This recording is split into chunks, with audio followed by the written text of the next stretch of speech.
সম্প্রতি একটি ভিডিওতে বলিউড অভিনেতা অভিষেক বচ্চনকে দুই হাতে ঘড়ি পরে থাকতে দেখা গেছে, যা নিয়ে সামাজিক যোগাযোগ মাধ্যমে বেশ আলোচনা সমালোচনা হয়েছে।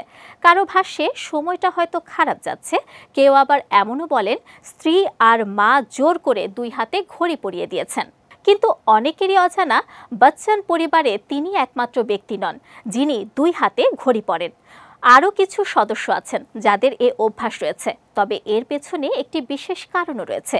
বচ্চন পরিবারে এ ট্রেন্ড যিনি শুরু করেছিলেন তিনি আর কেউ নন, অভিষেকের মা জয়া বচ্চন। জানা গেছে, জয়া বচ্চনের মাধ্যমে বচ্চন পরিবারে এই অভ্যাস শুরু হয়। একটি পুরনো সাক্ষাৎকারে অভিষেক দুটি ঘড়ি পরার কারণ জানিয়েছিলেন। তার কথায়, হাতে দুটি ঘড়ি পরার এ অভ্যাস আমার মায়ের কাছ থেকে এসেছে। আমি যখন ইউরোপে বোর্ডিং স্কুলে পড়তাম তখন মা দুই হাতে ঘড়ি পরতেন।